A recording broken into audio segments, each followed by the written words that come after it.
Hey there, welcome to the podcast and welcome to 2024. Thank you for joining me today and thank you for committing to your health. Today, we are going to talk about gratitude. We're going to talk about all the thank yous. We're going to talk about what we're ready to leave behind in 2023. Also, those two things are what we are going to really focus on. This is one of my favorite things to think about as the new year approaches. Like, what am I ready to leave in the year that I'm walking away from? What have I done enough in my life that I'm like, I can walk away from this and not need to do it anymore? I love that mindset. I love that mentality. I love that question. So, we're going to talk about all of those things today. But before we get started, a couple of reminders and some housekeeping items. So, medications. If you are medicated for your type 2 diabetes, you have been medicated because of the way that you have eaten in the past. If you change the way you eat, your medications are going to need to be changed as well. And if they aren't changed, you can get quite sick.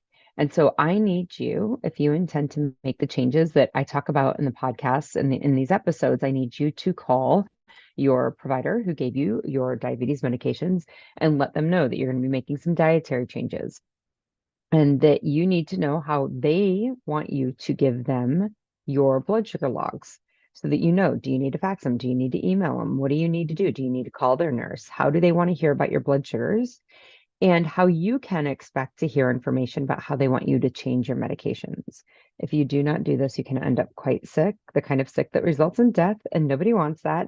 So make sure that you make that phone call to your primary care, whoever's giving you the medications for your type 2 diabetes, and let them know what you plan to do and get that line of communication open with them so you can know how to send them your logs and how to expect to receive information about changing your medications back from them. So I have help for you. I have worked on this and I've talked about it. I don't know that I've talked about it too much in the podcast, but I'm going to be talking about it a lot more in the podcast.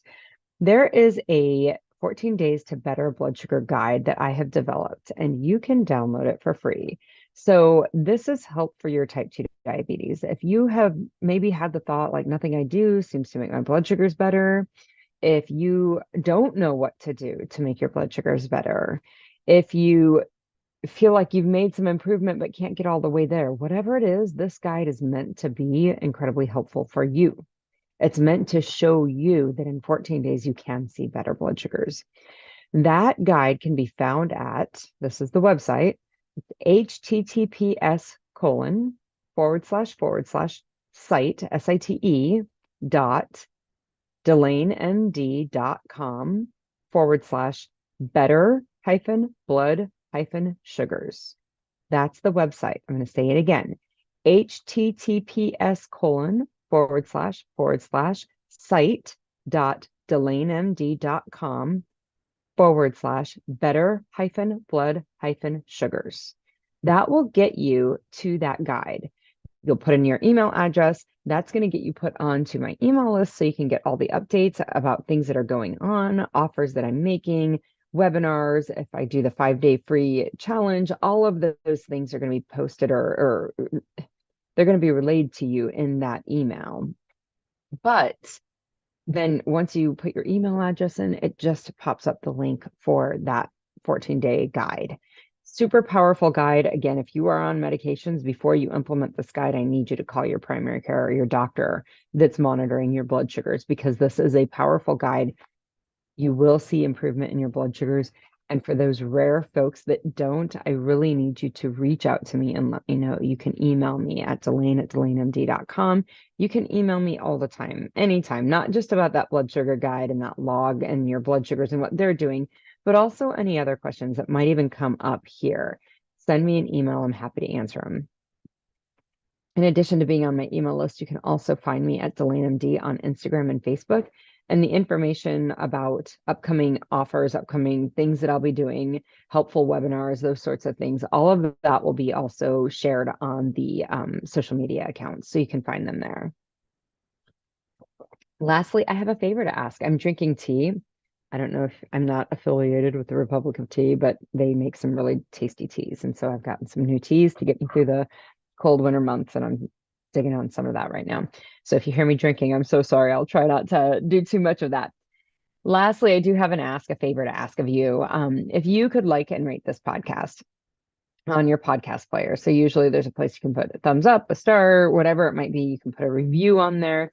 If you are getting help from this podcast, please, if you could like and rate this podcast, that gets the more ratings, the more reviews that this podcast gets, the more the podcast player algorithms put this podcast in front to other people, put it out there for other people. Okay. Also, share it on your social media accounts, share it with your friends, tell your friends about it. Remember, insulin resistance affects 93% of Americans. And the strategies that I teach in this podcast and these episodes improves insulin resistance. It fixes insulin resistance. 9 out of 10 Americans are in this boat, are affected by insulin resistance. So they need to hear, like, help me, help them, be part of the movement of getting the word out there that we do not need to be sick, that we do not need to live our lives tied to the American healthcare system, that we can live naturally healthy lives. People need to hear this, be part of that. Help me get that word out. And some of the ways that you can help, share it with people, tell people about it, rate and review the podcast. If you've already done that, I want to say thanks. All right. So today we're going to talk about gratitude. We're going to talk about what we're ready to leave behind for as we start 2024, what we're ready to leave in 2023. We're going to talk about gratitude for 2023. We're going to talk about the opportunity for gratitude in 2024 and gratitude practices.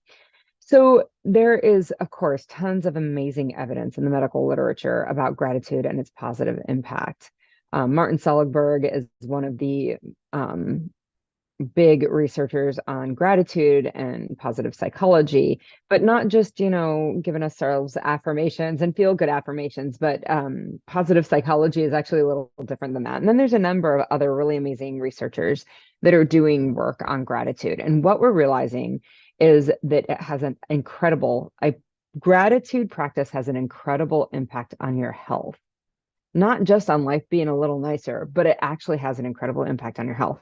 There was a study done where they took two participant groups, so two groups of participants, one focused on gratitude throughout the day and one kind of focused on the irritation. And they did that in a number of different ways. They asked questions about what you're thankful for, what happened what happened that you liked, what worked for you, and then what was really getting in your way, what was really annoying, what was irritating you today, right? There are two groups that were focusing on two different parts of their life. And what, of course, the research shows, and somehow it doesn't seem like this should be rocket science, this should even need research, but people are so resistant to gratitude practices that we actually do have to do research on this. What these studies showed is that the gratitude group had a generally happier outlook on life, but they also had less doctor's visits, which is huge. That's the impact. You can actually just feel better, be healthier, need to see the doctor less just by being grateful for what you have in your life. Other studies have shown that when people actively are expressing gratitude towards others in their life, of course, they have increased scores. And this was like writing letters of gratitude to people in their life. When they do that, this increased scores on happiness measures and happiness surveys. So these aren't causative studies. So, right, they're not like do a journal practice for gratitude and you will be happier. Do a journal practice of gratitude and you will see your doctor less. They're not causative studies, but there's clearly a correlation between actively focusing on gratitude and the reporting of happiness and well-being. Okay. So what gratitude practices do is they change a focus in your brain. This change of focus that's developed when you're using these gratitude practices, when you're doing a gratitude practice, they help to rewire neural pathways in your brain. Gratitude practice, having a well-defined gratitude practice is important for rewiring those pathways. So a neural pathway is basically a connection of neurons in our brain that has led to a thought, a feeling, or an action. In fact, neural pathways do all of the things that your brain do. Like all of the things that your brain directs into your body, like take a deep breath, neural pathway, heartbeat, neural pathway, make urine, neural pathway, all of those things that our brain directs in our body is done by a neural pathway, period, end of sentence. But this includes the way we think, the way we feel, the things we do, the actions we take. All of those come from a neural pathway. So when we have these repeated thoughts, feelings, actions, these repeated running of neural pathways. The neural pathways actually connect stronger to one another. Kind of like practice makes perfect, right? Repeatedly thinking something, feeling something, or acting in a certain way becomes easier the more we do it. This is where they become a habit. They can become habitual.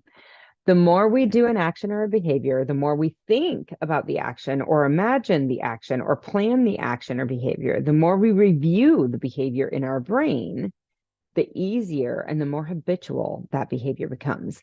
The things that we focus our thoughts on are the things that we are going to, of course, think about. And the more that we do it, the easier it is for our brain to choose and to turn those thoughts on. They become habitual.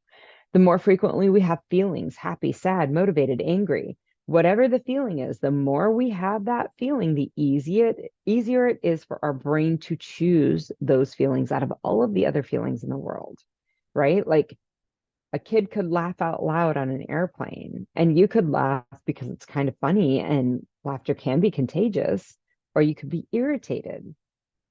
Sometimes that is very dependent on what you have been practicing feeling, what you have been feeling.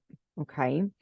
So today I want to talk about the rewiring of your brain intentionally to something that actually leads to health. But I also I want to show or talk about how the neural pathway in this habit development plays out in our health. Okay. So if you believe that eating healthy is hard, it's usually because you've practiced thinking that eating healthy is hard and you practiced it for a long time.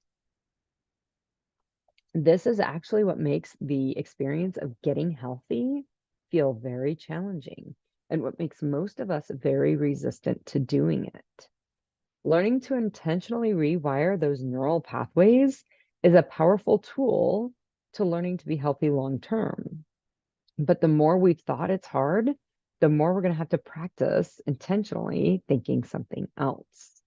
Yes, it is absolutely important and possible to stop desiring chocolate, right? To stop having the whirlwind take over, the whirlwind of desire take over that leads us to chocolate. It's totally possible to stop that.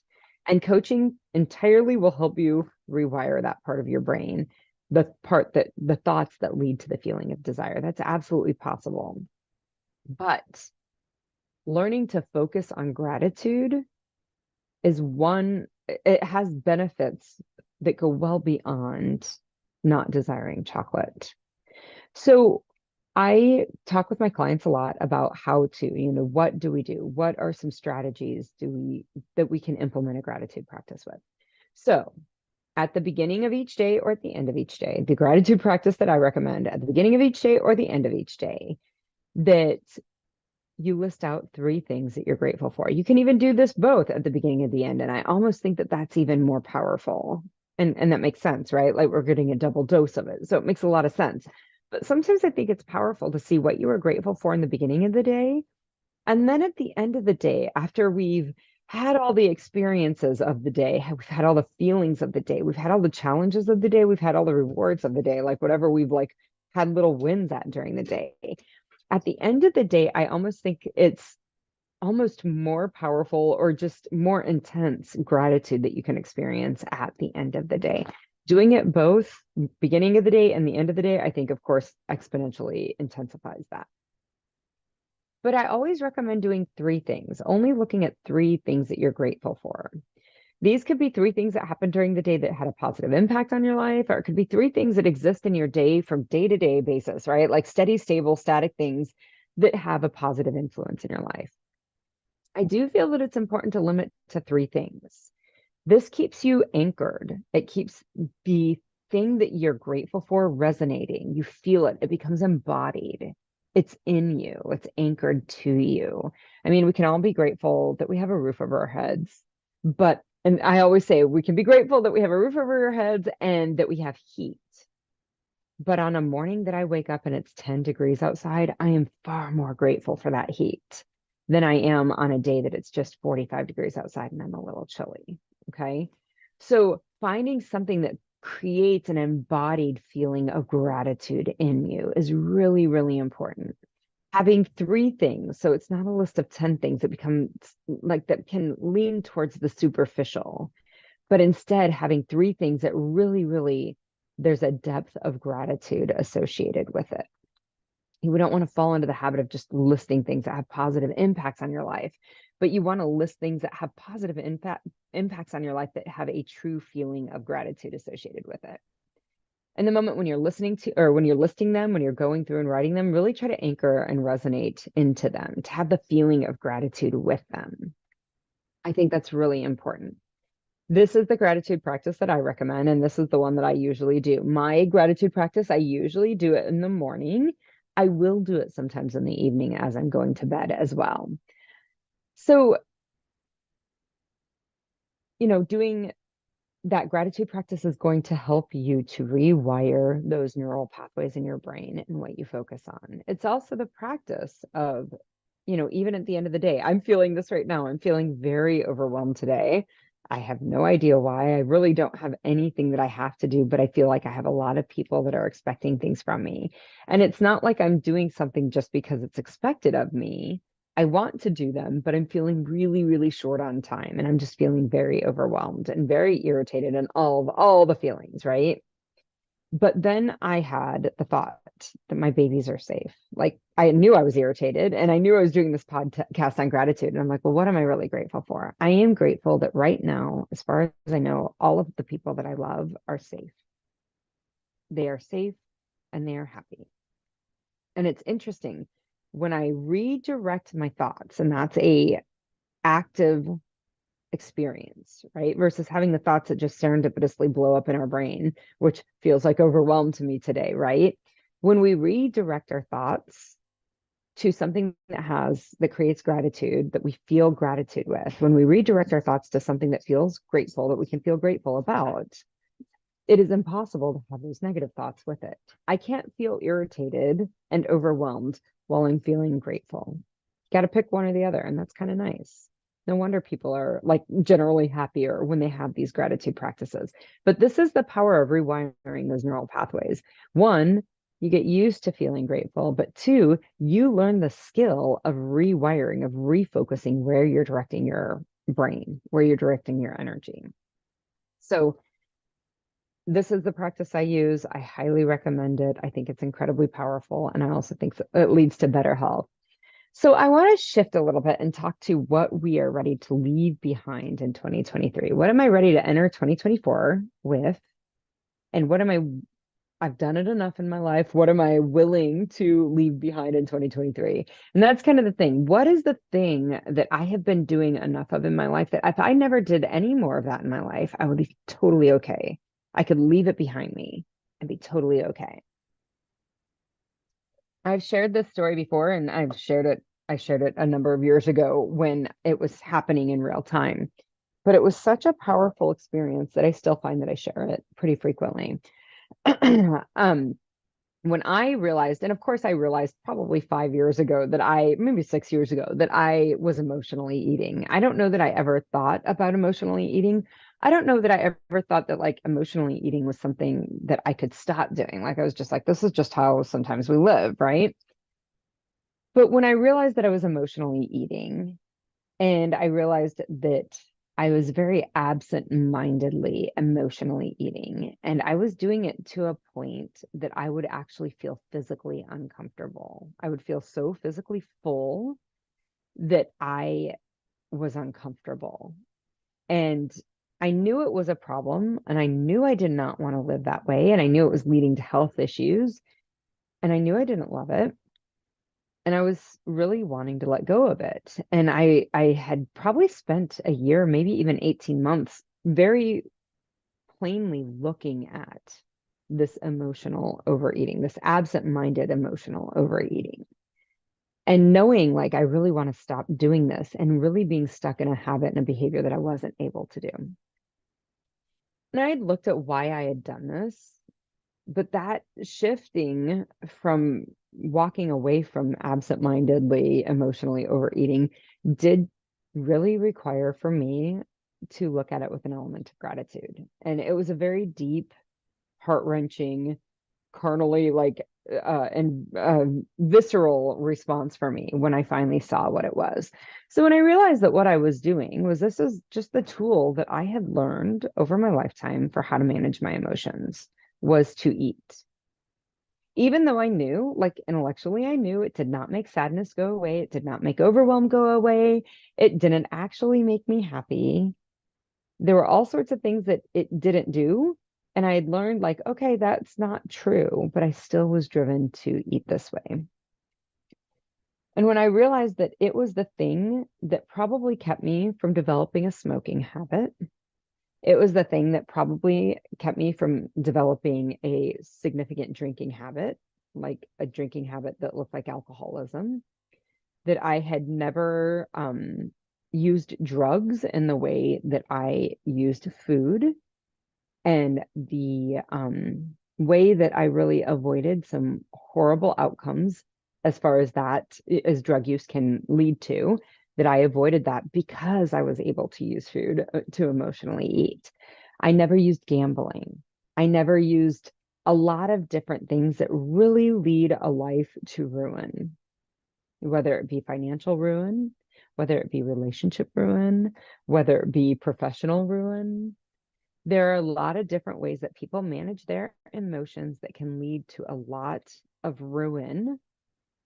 And I didn't choose those because I had emotional eating to fall back on. And when I realized that, I was so overcome by an element of gratitude for that absent-minded emotional eating that I had done, that I decided I was in fact done with it. Absolutely, I was done with it. I didn't need to do that another day in my life. I'd done plenty of days of that and I didn't need to do it. But I was so grateful for it that I actually envisioned packaging it up in a beautiful package, beautiful wrapping paper, beautiful bow, and leaving it on the side of my journey for somebody else that they might find it someday and use it. And use that instead of falling to one of those other things that could be incredibly ruining to a life. So that amount of gratitude, and it still brings me to tears. It was such a deep amount of gratitude that it really did allow me to walk away from absent-minded emotional eating. Do I emotionally eat? Yes, there are times where I know that I'm like, I'm not hungry, I'm just emotionally eating. I don't do it a lot. More than I don't do it a lot, I don't do it anymore in a way that blocks me from my health, right? All eating is emotional eating, whether you're doing it from a feeling, an emotion of empowerment, or whether you're doing it from an emotion of feeling out of control, it's all emotional eating. We all eat emotionally because emotions are what cause our actions, and an eating is an action. Okay. So we're all emotionally eating. I will say that I do not emotionally, I definitely don't absent-mindedly emotionally eat to a point where I feel physically ill anymore. And I will say that I cannot remember the last time that I absent-mindedly emotionally ate. If I emotionally eat, I'm very clear. I am emotionally eating right now, and I know I'm doing that. And that alone keeps me from overstuffing myself. I'm like, oh, I just am looking for something to fix my emotions. Hey, Delane, chocolate doesn't ever fix your emotion. We don't need to do this. And that alone has allowed me to do that. But I had to work on that gratitude piece for what it had been for me. I had to stop hating my emotional eating, this thing that I'd fought against for so long. And I had to realize that it had served an incredibly important role in my life and that I had to have gratitude for that. So this is like the power of gratitude and learning to feel that way, right? Like this for me, like what I was willing to leave behind. And I can't even remember what year it was, although I did a podcast episode on it, so I could probably find it. But I had to find some gratitude for that thing that I was willing to leave behind, understanding that I was doing the best I could in the moment. And that really that emotional, that absent-minded emotional overeating saved me from a lot of really bad decisions in my life. So this is the power of gratitude. I think gratitude is all that in a bag of chips, and I think everybody should have a gratitude practice. So I do want to move to the question of what am I ready to leave behind in 2023? You get to decide what you're ready to leave behind in 2023, but I'm going to walk through a little bit of kind of how I made that decision for 2024. What was I ready to leave behind? So I thought about leaving behind a number of things. Over the year 2022 and 2023 both, I've really worked on following my schedule, and I will not say that I've mastered that. There are still times that I know I've got something else on my calendar and I choose to do something that is not that task that I had in my calendar. I continue to work on that scheduling component and following my calendar. Not because I think everything needs to be pre-planned or I want to live some super strict life, nothing like that. It's just more that I get more done. I am more productive when I follow my calendar. That like is why that is such an important piece to me. So I thought about that for 2024. Am I done not following my calendar? Have I done that enough in a lifetime that I don't need to do that anymore? It doesn't feel compelling to me. I'll be real honest. I don't feel compelled to leave that behind in 2023. And maybe I don't know why, but that is not what I'm deciding to do. The other thing, and this came up after my son and he was looking for his AirPods that he had for Christmas and that he, by December 30th, was struggling to find the case, and he was very upset with himself. And I went into his room after he'd went to a buddy's house. I went into his room and I found them. And then I went to find the AirPods because he said he'd left them in his room to put in his case so they could charge and all be together. And his room is chaos. Like finding those two little AirPods, it was chaos. I was like, oh my gosh, it's no wonder he lost his AirPods case. And then I looked at my own working space and I was like, I live in chaos like that too. And I texted him, hey buddy, I found your AirPod case. I've got it on the charger. Don't worry about it. We've got it. I said, your room's kind of chaotic. I said, you and I probably together, we both need to work on some organization skills. And as I thought about what I was ready to leave behind in 2023, that is really what's kind of come to mind. It's like, I think I'm ready to not live from disorganization that I've done for most of my life. Even when I'm thinking about why I'm so agitated and annoyed and frustrated and overwhelmed today, it's I would say 70% of those feelings right now are coming because of piss poor organization. And so as I thought about this today and thought about the podcast, I was like, oh, that is really something that I am totally ready to leave behind. I'm ready to leave that behind in 2023 and start 2024. And it's one of those things that I can make sure to do it every single day. Like when I am done with my day, is my workspace clean and organized? That's just another 7 minutes of time. Maybe at a long, I mean, like really, it's probably gonna be like 3 minutes, but just a few minutes of my day to get that organized so that I can live from that organized space. So I think that that's what I'm going to do. I clearly just thought about this in the last 24 hours. So I'm going to sleep on this tonight. And then on January 1st of 2024, I think it's going to be a great thing to commit to. I don't see it changing, but I'll make my final commitment on January 1st. So, and I recommend everybody do that. If you are making a goal, please sleep on it. Please do not write it in Sharpie. It's the joke. Write it in pencil first and then write it in Sharpie after you've slept on it. Make a goal. Think about what it's going to take to do it. Think about what you're going to have to be willing to do. Think about the hard things, not just the amazing clothes that you're going to wear or whatever. Like, don't think about the easy part or the fun part. I want you to really consider the things that are going to be challenging and then sleep on it and wake up in the morning and reevaluate that thing that you want to do.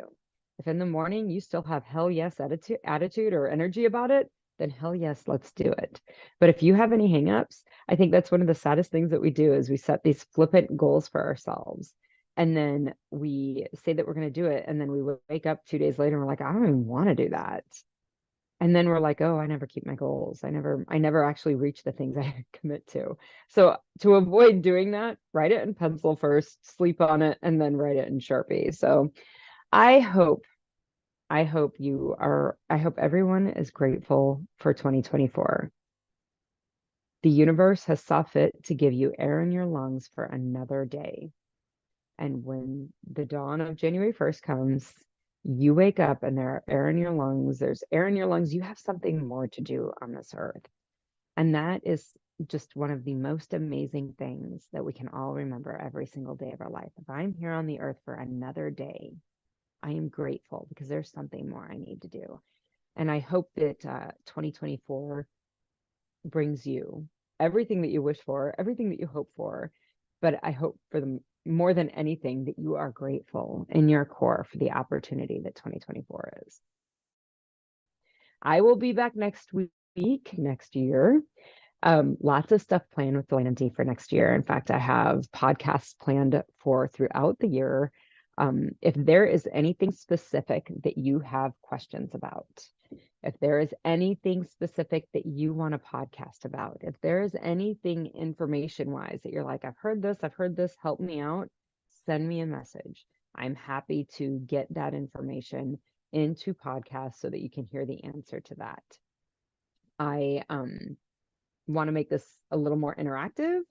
I want to make sure you're getting all the information that you need to live that naturally healthy life, to let go of type 2 diabetes and put it behind you and really leave that in your past. So if you need anything or if there's anything specific that you're thinking that would be helpful for you, please send me a message to Lane@LaneMD.com. I'll answer any email that you send me, and I will get any information that you need into the podcast. Until then, keep listening to the podcast, keep avoiding the foods that make you sick, and keep making the choice for your vitality